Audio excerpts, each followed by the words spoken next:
തിരികെ വാർത്തകളിലേക്ക്. സൗദി ജയിലിൽ കഴിയുന്ന അബ്ദുൾ റഹീമിന്റെ കേസ് പരിഗണിക്കുന്നത് വീണ്ടും മാറ്റിവെച്ചു. വധശിക്ഷ റദ്ദാക്കിയതോടെ മോചനം കാത്തിരിക്കുന്ന റഹീമിന്റെ കേസ് പുതിയ ബെഞ്ചായിരിക്കും ഇനി പരിഗണിക്കുക. ഇത് 6ാം തവണയാണ് നിലവിൽ കേസ് മാറ്റിവെക്കുന്നത്. ഇന്ന് രാവിലെ കേസ് പരിശോധിച്ച ഉടനെ കോടതി കേസ് മാറ്റിവെക്കുകയായിരുന്നു. കേസിൽ പഠനം പൂർത്തിയാക്കിയാകും ഇനി തുടർ നടപടികൾ. കഴിഞ്ഞ മാസം കേസ് പരിഗണിച്ചിരുന്നുവെങ്കിലും വാദം പൂർത്തിയായില്ലെന്നാണ് റിയാദ് സഹായ സമിതി അറിയിച്ചിരുന്നത്. ഇന്നത്തെ സിറ്റിംഗിൽ ഓൺലൈനായി റഹീമും അഭിഭാഷക സംഘവും ഇന്ത്യൻ എംബസി ഉദ്യോഗസ്ഥൻ യൂസഫ് കക്കഞ്ചേരിയും സഹായ സമിതി സ്റ്റിയറിംഗ് കമ്മിറ്റി അംഗങ്ങളും പങ്കെടുത്തു. കൊലപാതകവുമായി ബന്ധപ്പെട്ട തടവ് അടക്കമുള്ള ശിക്ഷകളിലാണ് ഇനി വിധി വരേണ്ടത്. നിലവിൽ 18 വർഷത്തിലേറെ റഹീം ജയിൽവാസം അനുഭവിച്ചതിനാൽ ഇതൊഴിവാക്കി മോചന ഉത്തരവ് ലഭിക്കുമെന്നാണ് റിയാദിലെ റഹീം നിയമസഹായ സമിതിയുടെ പ്രതീക്ഷ. അനുകൂല വിധിയുണ്ടായാൽ റഹീമിന് ജാമ്യത്തിലിറങ്ങാം. പ്രോസിക്യൂഷൻ അപ്പീൽ പോയില്ലെങ്കിൽ നാട്ടിലേക്കും മടങ്ങാം. റഹീമിന്റെ മടക്കയാത്രക്കുള്ള രേഖകൾ എംബസി തയ്യാറാക്കിയിട്ടുണ്ട്. 2006 ഡിസംബറിലാണ് സൗദി ബാലന്റെ കൊലപാതക കേസിൽ അബ്ദുൾ റഹീം ജയിലിലാകുന്നത്. Mishal Cherpulassery, media 1, Riyadh. ഒമാനിലെ ഇന്ത്യക്കാരുടെ പ്രശ്നങ്ങൾക്ക് പരിഹാരം കാണുന്നതിനായി എംബസി ഓപ്പൺ ഹൌസ് വെള്ളിയാഴ്ച നടക്കും. ഉച്ചയ്ക്ക് 2:30 മസ്കത്ത് ഇന്ത്യൻ എംബസി അങ്കണത്തിൽ നടക്കുന്ന പരിപാടിയിൽ ഇന്ത്യൻ സ്ഥാനപതി അമിത് നാരംഗ് സംബന്ധിക്കും. ഒമാനിൽ താമസിക്കുന്ന ഇന്ത്യക്കാർക്ക് തങ്ങളുടെ പരാതികളും സഹായങ്ങൾ ആവശ്യമുള്ള കാര്യങ്ങളും അധികൃതരെ നേരിട്ട് ബോധിപ്പിക്കാം. നേരിട്ട് പങ്കെടുക്കാൻ കഴിയാത്തവർക്ക് ഓപ്പൺ ഹൌസ് സമയത്ത് ഫോണിലും ബന്ധപ്പെടാമെന്ന് എംബസി അധികൃതർ അറിയിച്ചു. കേരള സെക്ടറിലേക്ക് കുറഞ്ഞ നിരക്കുമായി വിമാന കമ്പനികൾ. എയർ ഇന്ത്യ എക്സ്പ്രസും സലാം എയറും ടിക്കറ്റ് നിരക്കുകൾ കുത്തനെ കുറച്ചു. സ്കൂൾ അവധിയും ഫെസ്റ്റിവൽ സീസണും അവസാനിച്ചതോടെ അടുത്ത മാസം പകുതി വരെയാണ് എയർ ഇന്ത്യ എക്സ്പ്രസ് കേരളത്തിലെ എല്ലാ സെക്ടറിലേക്കും നിരക്ക് കുറച്ചത്. മസ്കത്തിൽ നിന്ന് കോഴിക്കോട്, കണ്ണൂർ, കൊച്ചി എന്നിവിടങ്ങളിലേക്കാണ് ഏറ്റവും കുറഞ്ഞ നിരക്കുള്ളത്. കോഴിക്കോട്ടേക്ക് അടുത്ത മാസം 1 വരെ 32 റിയാലാണ് എയർ ഇന്ത്യ നിരക്ക്. 3-ാം തീയതി മുതൽ 44 റിയാലായി ഉയർന്ന് അടുത്ത മാസം പകുതിയാകുമ്പോഴേക്കും 50-ന് മുകളിലെത്തുന്നുണ്ട്. കണ്ണൂരിലേക്ക് ഈ മാസം അവസാനം വരെ 35 റിയാലാണ് നിരക്ക്. ഏറ്റവും കുറഞ്ഞ നിരക്കാണ് കൊച്ചിയിലേക്കുള്ളത്. 31 റിയാലാണ് ഈ മാസം 31 വരെ ഈടാക്കുന്നത്. ഫെബ്രുവരി ആദ്യ ആഴ്ചയ്ക്ക് ശേഷമാണ് പിന്നീട് നിരക്ക് വർദ്ധിക്കുന്നത് തന്നെ. ഈ മാസം 31 വരെ 39 റിയാലിന് തിരുവനന്തപുരത്തെത്താം. എന്നാൽ ഫെബ്രുവരിയിൽ നിരക്ക് 50 റിയാലാകും. കേരളത്തിൽ നിന്ന് മസ്കത്തിലേക്കും ടിക്കറ്റ് നിരക്കിൽ കുറവ് വന്നിട്ടുണ്ട്. കോഴിക്കോട് നിന്ന് 31, കണ്ണൂരിൽ നിന്ന് 36, കൊച്ചിയിൽ നിന്ന് 33 റിയാലുമാണ് ഈടാക്കുന്നത്. തിരുവനന്തപുരത്ത് നിന്ന് 40 റിയാലിന് മുകളിലാണ് നിരക്ക്. സലാം എയറും നിരക്കുകൾ കുറച്ചിട്ടുണ്ട്. പല ദിവസങ്ങളിലും 30 റിയാലാണ് നിരക്ക്. അതേസമയം ഗൾഫിലേക്ക് ഇനി 30 കിലോ ചെക്ക് ഇൻ ബാഗേജ് എന്ന പ്രഖ്യാപനവുമായി എയർ ഇന്ത്യ എക്സ്പ്രസ് രംഗത്ത് വന്നിട്ടുണ്ട്. ജനുവരി 15 മുതൽ നിലവിൽ വരും. Media 1, Muscat. Air India express ഗൾഫിലേക്ക് യാത്ര ചെയ്യുന്നവരുടെ ബാഗേജ് അലവൻസ് വർദ്ധിപ്പിച്ചു. ഇനി മുതൽ നാട്ടിൽ നിന്ന് 30 കിലോ ബാഗേജുമായി ഗൾഫിലേക്ക് യാത്ര ചെയ്യാം. നേരത്തെ ഇത് 20 കിലോ ആയിരുന്നു. ജനുവരി 15-ന് ശേഷം ടിക്കറ്റ് ബുക്ക് ചെയ്യുന്നവർക്കാണ് എയർ ഇന്ത്യ എക്സ്പ്രസിന്റെ വർദ്ധിപ്പിച്ച ബാഗേജ് ആനുകൂല്യം ലഭ്യമാവുക. നേരത്തെ ഗൾഫിൽ നിന്ന് നാട്ടിലേക്ക് പോകുന്നവർക്ക് 30 കിലോ ബാഗേജ് അനുവദിച്ചിരുന്നു. പക്ഷേ നാട്ടിൽ നിന്ന് ഗൾഫിലേക്ക് പോകുന്നവർക്ക് 20 കിലോ മാത്രമാണ് അലവൻസ് ഉണ്ടായിരുന്നത്. പുതിയ മാറ്റമനുസരിച്ച് ഇനി മുതൽ നാട്ടിൽ നിന്ന് എല്ലാ ഗൾഫ് രാജ്യങ്ങളിലേക്കും 30 കിലോ ബാഗേജ് അനുവദിക്കുമെന്ന് എയർ ഇന്ത്യ എക്സ്പ്രസ് അറിയിച്ചു. ബാഗേജ് പരമാവധി 2 പെട്ടികളിലോ ബാഗുകളിലോ ആയി കൊണ്ടുപോകാം. ഇതിൽ കൂടുതൽ ബാഗുകൾ ചെക്ക് ഇൻ ബാഗേജിൽ അനുവദിക്കില്ല. എക്സ്പ്രസ് ബിസ് വിഭാഗത്തിൽ ടിക്കറ്റ് ബുക്ക് ചെയ്യുന്നവർക്ക് പുതിയ മാറ്റം ബാധകമല്ലെന്നും വിമാന കമ്പനി അറിയിച്ചു. Media 1, Dubai. ഇന്ത്യയും UAEയും തമ്മിലുള്ള എണ്ണ ഇതര വ്യാപാരത്തിൽ വൻ കുതിപ്പ്. 2024 വർഷത്തിലെ ആദ്യ 10 മാസത്തിൽ എണ്ണ ഇതര വ്യാപാരത്തിൽ 22% വർധനയാണ് രേഖപ്പെടുത്തിയത്. UAEയുടെ ഏറ്റവും വലിയ 3ാമത്തെ വ്യാപാര പങ്കാളിയാണ് ഇന്ത്യ.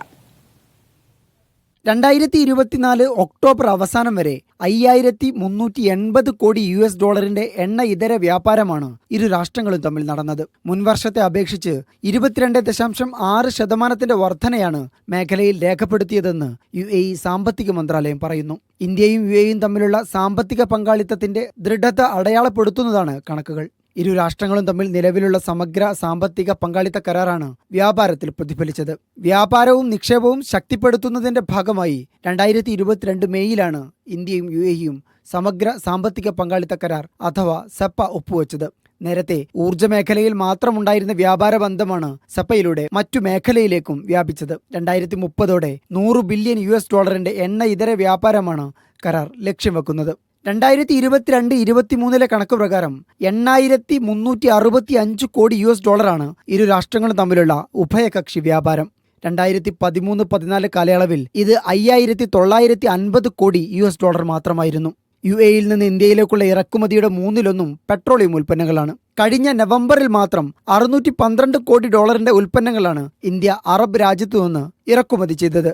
മുൻവർഷം ഇതേ കാലയളവിനെ അപേക്ഷിച്ച് ഇറക്കുമതിയിൽ 109.57% വർധനയാണ് രേഖപ്പെടുത്തിയത്. ഇന്ത്യയിൽ നിന്ന് UAE-യിലേക്കുള്ള കയറ്റുമതിയിൽ 11.38% വർധനയുമുണ്ടായി. Media 1 Dubai.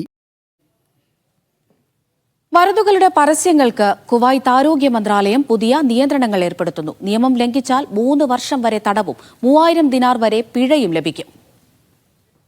സ്വകാര്യ മേഖലയിൽ ഫാർമസികൾക്കും മറ്റ് സ്ഥാപനങ്ങൾക്കുമാണ് ഈ നിയന്ത്രണങ്ങൾ ബാധകമാവുക. ഉപഭോക്താക്കളുടെ സംരക്ഷണവും ആരോഗ്യ മേഖലയിലെ സമഗ്രതയും സുതാര്യതയും ഉറപ്പാക്കാനാണ് ഈ തീരുമാനം. പുതിയ മന്ത്രിതല തീരുമാനപ്രകാരം പരസ്യം ചെയ്യുന്ന മരുന്നുകൾക്കും ആരോഗ്യ ഉൽപ്പന്നങ്ങൾക്കും ഡ്രഗ് ഇൻസ്പെക്ഷൻ ഡിപ്പാർട്ട്മെന്റിന്റെ മുൻകൂർ അനുമതിയും ലൈസൻസും നിർബന്ധമാണ്. മന്ത്രാലയത്തിന്റെ അനുമതിയില്ലാതെ സോഷ്യൽ മീഡിയയിലടക്കം പരസ്യം ചെയ്യുന്നത് വിലക്കിയിട്ടുണ്ട്. അതേസമയം ഫാർമസികളിൽ രോഗികളെയും ഫാർമസിസ്റ്റുകളെയും ഉൾപ്പെടുത്തി ഉള്ളടക്കം ചിത്രീകരിക്കുകയോ പ്രസിദ്ധീകരിക്കുകയോ ചെയ്യുന്നത് കർശനമായും നിരോധിച്ചിട്ടുണ്ട്. പരസ്യ കിഴിവുകൾക്കും പ്രൊമോഷണൽ ഓഫറുകൾക്കും മന്ത്രാലയത്തിന്റെ മുൻകൂർ അനുമതി ആവശ്യമാണെന്ന് അധികൃതർ അറിയിച്ചു. നിയന്ത്രണങ്ങൾ ലംഘിക്കുന്നവർക്ക് 3 വർഷം വരെ തടവോ 3000 കുവൈറ്റ് ദിനാർ പിഴയോ ലഭിക്കും. Media 1 Kuwait City. ഹജ്ജ് ഉംറ തീർത്ഥാടകരുടെ എണ്ണം സർവകാല റെക്കോർഡിലേക്ക് ഉയർന്നതായി സൗദി ഹജ്ജ് ഉംറ മന്ത്രി. കഴിഞ്ഞ വർഷം തീർത്ഥാടനത്തിനെത്തിയത് 1,85,00,000 പേർ. നുസുക് ആപ്പ് തീർത്ഥാടനം ഏറെ എളുപ്പവും സൗകര്യമുള്ളതാക്കിയതുമായും മന്ത്രി പറഞ്ഞു. 2024 വിദേശ ഹജ്ജ് ഉംറ തീർത്ഥാടകരുടെ എണ്ണത്തിൽ സർവകാല റെക്കോർഡ് ഭേദിച്ചതായി ഹജ്ജ് ഉംറ മന്ത്രി ഡോക്ടർ തൗഫീഖ് അൽ റബിയ പറഞ്ഞു. ജിദ്ദയിൽ നടക്കുന്ന 4ാമത് ഹജ്ജ് സമ്മേളനവും എക്സിബിഷനിൽ സംസാരിക്കുകയായിരുന്നു അദ്ദേഹം. നുസക് ആപ്പ് ലോകമെമ്പാടുമുള്ള വിശ്വാസികളുടെ തീർത്ഥാടനം ഏറെ സൗകര്യമുള്ളതാക്കി. 100ഓളം പുതിയ സേവനങ്ങൾ ഉൾപ്പെടുത്തി ആപ്പ് പരിഷ്കരിച്ചതായും അദ്ദേഹം പറഞ്ഞു.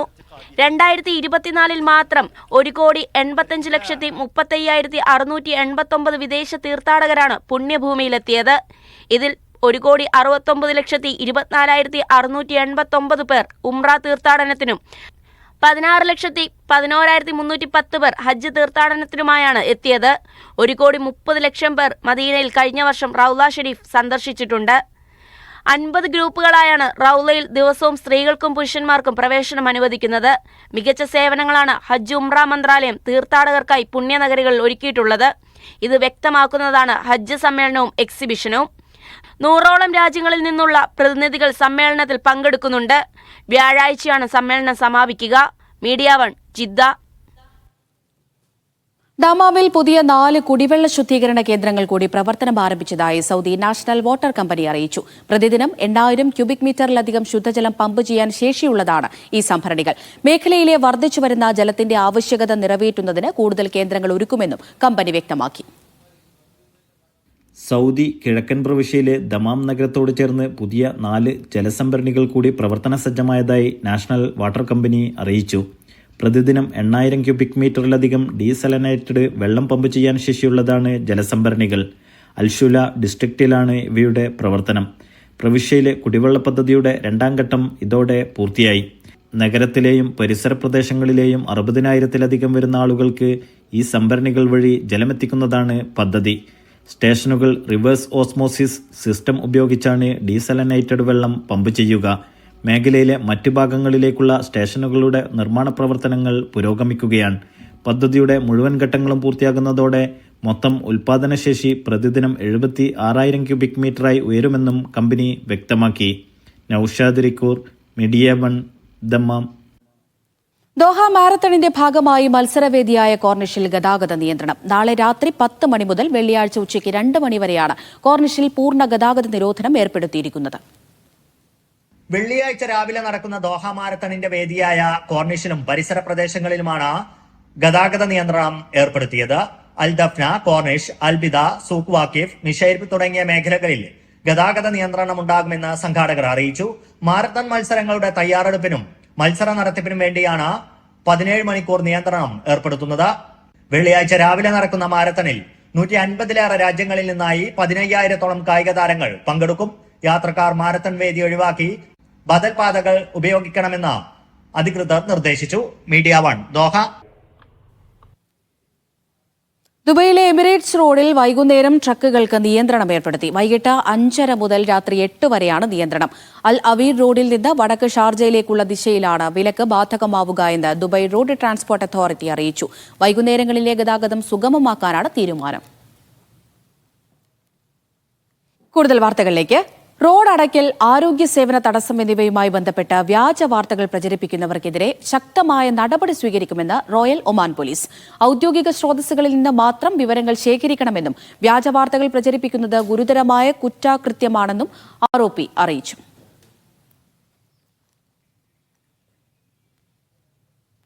മീഡിയ 1 സംഘടിപ്പിക്കുന്ന ഗ്രോ ഗ്ലോബൽ ഫിൻടോക്ക് സെമിനാർ നാളെ. കോർപ്പറേറ്റ് മേഖലയിലെ വിദഗ്ധർ ക്ലാസുകൾ നയിക്കും. രജിസ്റ്റർ ചെയ്തവർക്ക് മാത്രമാണ് പ്രവേശനമുണ്ടാവുക. ഷാർജ അൽത്താവുനിലെ പുൾമാൻ ഹോട്ടലാണ് ഏകദിന സെമിനാറിന് വേദിയാകുന്നത്. ഉച്ചതിരിഞ്ഞ് 3 മണിക്ക് ആരംഭിക്കുന്ന പരിപാടിയിൽ കോർപ്പറേറ്റ് ടാക്സുമായി ബന്ധപ്പെട്ട വിവിധ വിഷയങ്ങളും ബിസിനസ് ലീഡർഷിപ്പ് സ്ട്രാറ്റജിയും ചർച്ചയാകും. കോർപ്പറേറ്റ് ടാക്സുമായി ബന്ധപ്പെട്ട സെഷനുകൾക്ക് ബിസിനസ് അഡ്വൈസ് സ്ഥാപനമായ ഹുസൈൻ അൽ ഷംസിയിലെ CA Sameer PM, CA Muhammad Saleem Arakkal, CA Faisal Saleem എന്നിവർ നേതൃത്വം നൽകും. സ്ട്രാറ്റജിക് ഡ്രിവൻ ലീഡർഷിപ്പ് എന്ന സെഷൻ ദ ബി സ്കൂൾ ഇന്റർനാഷണലിലെ ഫൈസൽ P സയ്യിദ് നയിക്കും.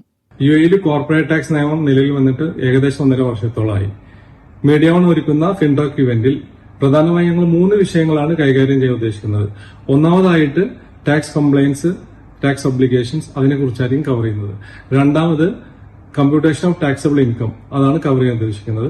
മൂന്നാമത് സ്റ്റെപ്പ് ബൈ സ്റ്റെപ്പ് ആയിട്ട് എങ്ങനെ ടാക്സ് റിട്ടേൺ ഫയൽ ചെയ്യാം, അത് വളരെ ഡീറ്റെയിൽ ആയിട്ട് തന്നെ നമ്മൾ കവർ ചെയ്യാൻ ഉദ്ദേശിക്കുന്നുണ്ട്. പിന്നെ അവസാനമായിട്ട് നിങ്ങൾക്ക് എന്തെങ്കിലും ടാക്സ് സംബന്ധമായ എന്തെങ്കിലും സംശയങ്ങളുണ്ടെങ്കിൽ അത് ക്ലിയർ ചെയ്യാനുള്ള ഒരു അവസരം കൂടി ഞങ്ങൾ ഒരുക്കുന്നുണ്ട്. UAEയിൽ മീഡിയ 1 സംഘടിപ്പിക്കുന്ന 2ാമത്തെ ഫിൻടോക്ക് സെമിനാറാണിത്. മികച്ച പ്രതികരണമാണ് സെമിനാറിന് ലഭിച്ചതെന്നും രജിസ്ട്രേഷൻ പൂർത്തിയായതായും ബന്ധപ്പെട്ടവർ അറിയിച്ചു. Media 1 Sharjah. ദുബൈയിലെ ഫ്ലോറ ഗ്രൂപ്പ് പുതിയ റിയൽ എസ്റ്റേറ്റ് പദ്ധതി പ്രഖ്യാപിച്ചു. ദുബൈ ഐലൻഡ്സിൽ ബീച്ചിനോട് ചേർന്ന് ഫ്ലോറ ഐൽ എന്ന പേരിലാണ് താമസ സമുച്ചയം നിർമ്മിക്കുക. 4 റിയൽ എസ്റ്റേറ്റ് പദ്ധതികൾ കൂടി ഉടൻ പ്രഖ്യാപിക്കുമെന്ന് സംരംഭകർ വാർത്താ സമ്മേളനത്തിൽ പറഞ്ഞു. റിയൽ എസ്റ്റേറ്റ് മേഖലയിൽ 2.5 ശതകോടി ദിർഹത്തിന്റെ നിക്ഷേപത്തിനാണ് ഫ്ലോറ ഗ്രൂപ്പ് തയ്യാറെടുക്കുന്നത്. ബീച്ചിനോട് ചേർന്ന് അത്യാധുനിക സൗകര്യങ്ങളുള്ള 251 അപ്പാർട്ട്മെന്റുകൾ ഉൾക്കൊള്ളുന്ന താമസ സമുച്ചയമാണ് ഫ്ലോറ ഐൽ. 25 വർഷമായി ഹോട്ടൽ ഹോസ്പിറ്റാലിറ്റി മേഖലയിലെ പ്രമുഖരായ ഫ്ലോറ ഗ്രൂപ്പ് ഫ്ലോറ റിയൽറ്റി എന്ന ബ്രാൻഡിൽ ആദ്യമായി അവതരിപ്പിക്കുന്ന പദ്ധതിയാണിത്. നേരത്തെ ഇമാർ ഗ്രൂപ്പുമായി ചേർന്ന് ബുർജ് ഡൗൺ ടൗൺ എന്ന പദ്ധതി നടപ്പാക്കിയിട്ടുണ്ട്. ജുമൈറ ബീച്ച് ഹോട്ടലിൽ നടന്ന ചടങ്ങിൽ ഫ്ലോറ ഐലിന്റെ ഔപചാരിക പ്രഖ്യാപനവും മാതൃകാ അനാച്ഛാദനവും നടന്നു. 3 വർഷം കൊണ്ട് നിർമ്മാണം പൂർത്തിയാക്കി ഭവനങ്ങൾ ഉടമകൾക്ക് കൈമാറുമെന്ന് Flora group chairman VA Hasan പറഞ്ഞു. 1 ബെഡ്റൂം, 2 ബെഡ്റൂം, 3 ബെഡ്റൂം അപ്പാർട്ട്മെന്റുകളാണ് ഇതിലുണ്ടാവുക. യാത്ര ജനിച്ചിടെ ബാക്കിലായിട്ട് വാട്ടർ ഫ്രണ്ട് പ്രോപ്പർട്ടീസ്, ബീച്ച് പ്രോപ്പർട്ടീസാണ്. ഇത് നാച്ചുറൽ ബീച്ചിനത്, അതുകൊണ്ട് ബീച്ചിലേക്ക് ഇറങ്ങിപ്പോവാം. പിന്നെ ഏറ്റവും 251 യൂണിറ്റിനുള്ളത്, അത് 1, 2 and 3 കോൺഫിഗറേഷനിലുള്ളത്. എല്ലാം ഹൈ ക്വാളിറ്റി ലക്ഷറി ലൈഫാണ്. അങ്ങനത്തെ ഒരു ലക്ഷറി അപ്പാർട്ട്മെൻറ്റ്സിന് പിന്നെ അവിടെ ലൈഫ് സ്റ്റൈലിന് വേണ്ടിയിട്ടുള്ള എല്ലാ സൗകര്യങ്ങളും അവിടെ ഉണ്ടാക്കി. ഇന്നത്തെ ലൈഫ് സ്റ്റൈലിന് വേണ്ടിയിട്ടുള്ള ഒരു ലാൻഡ്സ്കേപ്പിംഗ്, അമായത്തെ ബാക്കി എല്ലാ എമ്യൂണിറ്റീസും, you name it, we have that. 1500 square ഫീറ്റിന് മേലെ വരുന്ന ജിമ്മുണ്ട്. പിന്നെ ഒരു ഇൻഫിനിറ്റി പൂള് ബീച്ചിലേക്ക് ഓപ്പൺ ആയിട്ട്, പിന്നെ അതുകൂടാതെ കിഡ്സിൻ്റെ ഒരു സ്പ്ലാഷ് പൂള്, കിഡ്സിൻ്റെ വാട്ടർ പ്ലേ ഏരിയ, കിഡ്സിൻ്റെ ഇൻഡോർ ഗെയിംസ്. ഫ്ലോറ റിയാലിറ്റി കീഴിൽ നടപ്പാക്കുന്ന 5 പദ്ധതികളിൽ ആദ്യത്തേതാണിത്. 2.5 ശതകോടി ദിർഹമാണ് മൊത്തം പദ്ധതികളുടെ നിക്ഷേപം. മികച്ച പദ്ധതി രൂപകൽപ്പനയ്ക്കുള്ള അവാർഡ് നേടിയാണ് ഫ്ലോറ ഐൽ നിർമ്മാണം ആരംഭിക്കുന്നത്. JT&P ആണ് പദ്ധതിയുടെ രൂപകൽപ്പന.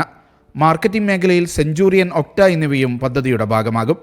Flora group India chairman MA Muhammad, group CEO Muhammad Rafi, MD Firosh Kalam, Flora realty MD Nooruddin Babu, director Anura Mathai എന്നിവർ വാർത്താ സമ്മേളനത്തിൽ പങ്കെടുത്തു. Media 1 Dubai. Kuwait Kerala Islahi centre 2025 വർഷത്തിലെ ഭാരവാഹികളെ തെരഞ്ഞെടുത്തു. പ്രസിഡന്റായി PN അബ്ദുൽ ലത്തീഫ് അഹമ്മദിനെയും ജനറൽ സെക്രട്ടറിയായി സുനാഷ് ഷുക്കൂറിനെയും ട്രഷററായി അബ്ദുൽ ലത്തീഫിനെയും തെരഞ്ഞെടുത്തു. CP അബ്ദുൽ അസീസ്, സാലി സുബൈർ, സക്കീർ കൊയിലാണ്ടി തുടങ്ങിയവർ സഹഭാരവാഹികളാണ്. ഖുർത്തുബ ഇഹ്യാ ഉത്തുറാസ് ഓഡിറ്റോറിയത്തിൽ നടന്ന തെരഞ്ഞെടുപ്പ് യോഗം ഷബീർ നന്ദി, അൻവർ കാളികാവ്, ഇംതിയാസ് മാഹി എന്നിവർ നിയന്ത്രിച്ചു. കുവൈത്ത് ജ്ഞാനായ കൾച്ചറൽ അസോസിയേഷൻ 2025 വർഷത്തെ ഭാരവാഹികളെ തെരഞ്ഞെടുത്തു. പ്രസിഡന്റായി ജോസുകുട്ടി പുത്തൻതറയിലിനെയും ജോജി ജോയിയെ ജനറൽ സെക്രട്ടറിയായും അനീഷ് ജോസിനെ ട്രഷററായും തെരഞ്ഞെടുത്തു. KKCA പ്രവർത്തക സമിതി യോഗത്തിൽ വരണാധികാരി സാജൻ തോമസ് പുതിയ ഭാരവാഹികൾക്ക് നേതൃത്വം നൽകി. ആൽബിൻ ജോസ്, ഷിബു ഉറുമ്പനാനിക്കൽ, ജോണി ചേന്നാട്ട് എന്നിവർ സഹഭാരവാഹികളാണ്. മസ്കത്ത് KMCC മലപ്പുറം ജില്ലാ കമ്മിറ്റി സംഘടിപ്പിക്കുന്ന ലൈവ് കുക്കറി ഷോയുടെ പോസ്റ്റർ പ്രകാശനം ചെയ്തു. ഫെബ്രുവരി 14 ബറക്കയിലാണ് പരിപാടി നടക്കുക. മലപ്പുറം പെരുമയുടെ ഭാഗമായുള്ള ലൈവ് കുക്കറി ഷോയുടെ പോസ്റ്റർ പ്രകാശനം ഷാഹി ഫുഡ്സ് MD അഷ്റഫ് നിർവഹിച്ചു. മസ്കത്ത് KMCC മലപ്പുറം ജില്ലാ നേതാക്കളായ നജീബ് കുനിയിൽ, നജ്മുദ്ദീൻ മങ്കട, റാഷിദ് പൊന്നാനി തുടങ്ങിയവർ സംബന്ധിച്ചു. ഒമാനിൽ ദുരിത ജീവിതം നയിക്കുകയാണ് വൃക്ക രോഗിയായ മഹേഷ് കുമാർ. ബന്ധുക്കളോ സുഹൃത്തുക്കളോ ഇല്ലാത്ത ഇദ്ദേഹം 3 മാസമായി സ്വകാര്യ ആശുപത്രിയിൽ വെന്റിലേറ്ററിൽ കഴിയുകയാണ്. മഹേഷിനെ തുടർ ചികിത്സയ്ക്കായി നാട്ടിലെത്തിക്കാനുള്ള ശ്രമത്തിലാണ് ഒമാനിലെ സാമൂഹ്യ പ്രവർത്തകർ. KMCC ഖത്തർ നവോത്സവ് സംസ്ഥാനതല മത്സരങ്ങൾക്ക് ഈ മാസം 24 തുടക്കമാകും. മലയാളം കവിതാരചന, മലയാളം പ്രബന്ധരചന, പത്രവാർത്താ റിപ്പോർട്ടിംഗ് എന്നീ ഇനങ്ങളിലാണ് ആദ്യ ദിന മത്സരം. ജില്ലാതല മത്സര വിജയികളാണ് പങ്കെടുക്കുക. പങ്കെടുക്കുന്നവർ വെബ് പോർട്ടലിൽ ജില്ലാ പ്രോഗ്രാം കോർഡിനേറ്റർമാർ വഴി രജിസ്റ്റർ ചെയ്യണം. Media one Saudi Jeddah reporter Gafoor കൊണ്ടോട്ടിയുടെ പിതാവ് നിര്യാതനായി. മേലങ്ങാടി കോട്ടപ്പറമ്പ് പുതിയകത്ത് മൊയ്തീൻകുട്ടി ഹാജിയാണ് വാർദ്ധക്യ സഹജമായ അസുഖത്തെ തുടർന്ന് മരിച്ചത്. മൃതദേഹം നാളെ രാവിലെ മേലങ്ങാടി ജുമാ മസ്ജിദ് ഖബർസ്ഥാനിൽ മറവ് ചെയ്യുമെന്ന് ബന്ധുക്കൾ അറിയിച്ചു. പന്തളം സ്വദേശി ദമാമിൽ നിര്യാതയായി. പരേതനായ മങ്ങാരം തൈക്കൂട്ടത്തിൽ സുലൈമാൻ റാവുത്തറുടെ ഭാര്യ സഫിയ ബീവിയാണ് മരിച്ചത്. 2 വർഷത്തോളമായി മകന്റെ കൂടെ പ്രവാസ ജീവിതം നയിച്ചു വരികയാണ് സഫിയ. ന്യൂമോണിയ ബാധയെ തുടർന്ന് ചികിത്സയിലിരിക്കെയാണ് മരണം. മൃതദേഹം നാളെ ദമാമിൽ മറവ് ചെയ്യുമെന്ന് ബന്ധുക്കൾ അറിയിച്ചു.